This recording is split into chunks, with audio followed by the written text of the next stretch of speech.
What is going on YouTube? Welcome back to JD's Nerdverse. We're doing a prediction video today for Pinsir, the stag beetle Pokemon. Very menacing looking, very cool looking Pokemon at the same time. I've used this Pokemon a couple times in my playthrough days. And yeah, let's go ahead and go over the stats of this Pokemon, see how good we got it. 65 HP tends to be the trend that I've had for the last like 5 or 6 Pokemon. Attack is 125, a very, very good attack. Defense is 100, Special is 55, and Speed is 85. So 2 stats are very good. Actually, 3 stats are pretty good. 125 in attack, 100 defense, 85 speed. All 3 of them are pretty solid stats. Special 55 is definitely our worst stat, but that doesn't really hurt us too much because we don't actually have any special moves.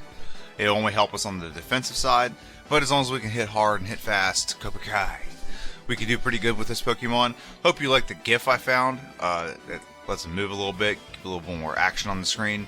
And we're moving on to our moveset. So ignore what's in yellow, okay? Ignore what's in yellow. We're not playing Pokemon Yellow, we're playing Pokemon Blue. So we start the game off with Vice Grip. It's a 55 base power, 100% accurate move, 30 power points. This move is a normal type move, which means it's physical, so works very well with our attack stats. So that's a good move to start the game with. Not the greatest move to start the game with, but a very good one nonetheless. We won't have a lot of problems early, other than maybe against Brock. And Brock will probably be about 3 or 4 or 5, one-shots or 5 shots, knock out his Pokemon. We do not get Bind. That's the one major difference between Yellow and Blue, is we don't get Bind. And Bind kind of horrible anyway, so I'm glad we don't get it. Now, here's where there's a big difference between this and another Pokemon in Gen 1 this gets compared to is Scyther. Scyther, if you don't remember our playthrough, go back and watch if you haven't, Scyther did not have any moves that could hit ghosts other than like Bind or Bide and Mimic. Okay, this is where we have a big advantage, is we get Seismic Toss at level 25. Seismic Toss is 100% accurate, and what it does 1 damage per level that we have. So if we're level 25, we're going to do 25 damage at least. Okay, it skips over special, skips over defense, skips over any kind of damage buffs, whatever case may be. It's a very good move to have, and we get that pretty early, so we have a way to deal with ghosts way earlier and way more effectively than we did with Scyther. Okay, Guillotine I'm not going to use. Quick sum up what it does. It's a one-hit knockout, but it's only 30% accurate, and it adds another percentage of accuracy for every level you're higher than your opposition. So guaranteed 1 hit if you hit, but there's no guarantee you're going to you also have to outspeed for it to hit. So that's not usually a problem because we're going to have pretty good speed. But it's just not a very reliable move. You might as well just use Vice Grip and 2-shot. Or at some point we're going to get another move, you just use that in 1-shot. And if you're a couple levels higher anyway, that's going to be the result. With our high attack stat, kind of pointless to have Guillotine.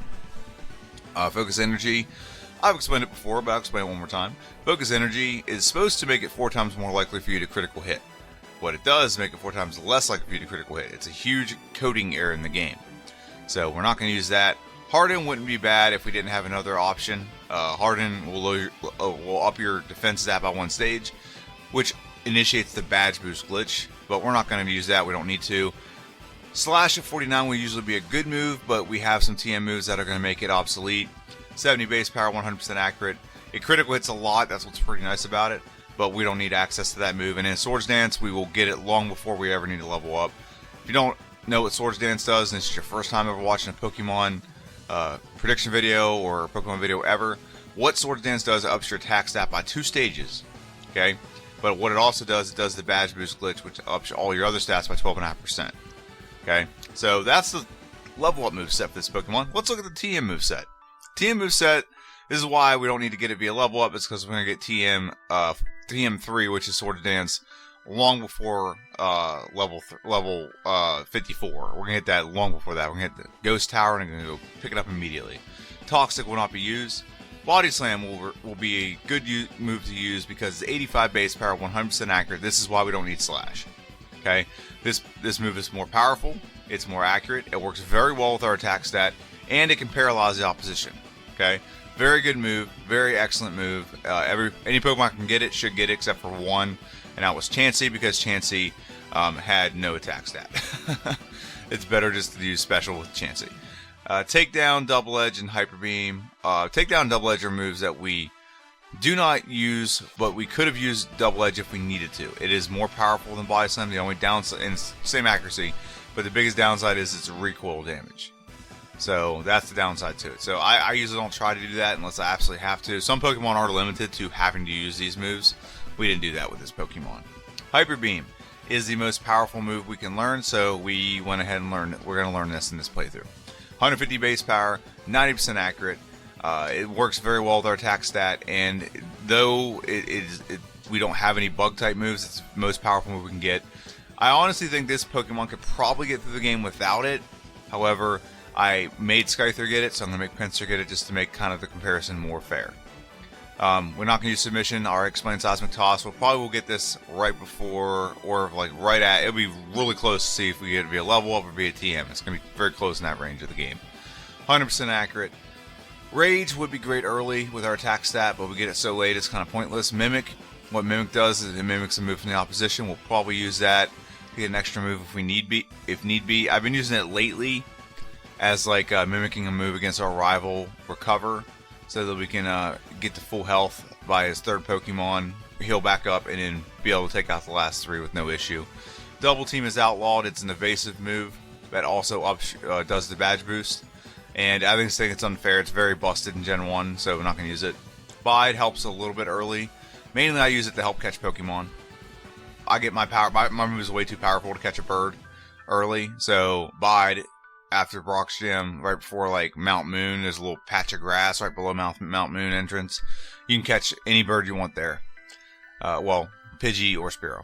So Rest I'm not going to use, Substitute not going to use, Cut and Strength, all of them not going to be used. So not a very broad move set, but enough of this move set that I think I'm pretty confident we're going to have a very good time with this Pokemon. Let's go ahead and hit up the rules real quick, and then we'll go over the prediction. So we can only use the primary Pokemon, which is Pinsir, in battle. We can use other Pokemon for HMs or to catch Pokemon for HMs. That part right there is probably not going to be useful anymore. I've been using lately getting an Eevee and getting a Water Stone and just evolving it and having our Surfing type. And we don't really have to catch a lot of other Pokemon, except for maybe something to cut and dig, like a bird, whatever. But we don't have to use other Pokemon in battle to do that. We can just easily do it with the Pokemon we have with Bide, take one attack and then deal it back, and then we can just throw a Pokeball. Pretty easy. Running clock with 3 exceptions. 1 is attend at Surge's Gym. 2 is around Celadon City. We pause the timer to sell some stuff, buy some stuff, run some errands. And 3 is, which we do in this playthrough, go to Rocket Game Core, and we can sell some money, get some coins, and buy a move, which we're going to do with this one because we need to use Hyper Beam. No glitches or exploits are allowed. The only glitch we're allowed to use is the badge boost. No Masingo, no Pokédoll, none of that stuff. No items in battle. I've gotten loose on one item, which is Ethers, and that's just to counter my negligence if I make a mistake. Okay? So, also, while you're here, please subscribe. This is a YouTube channel done by one person. I have a wife, 2 kids, 2 cats, and it's just me, and I do this early in the morning so I don't interrupt family time. I also, work a good 50 hours a week.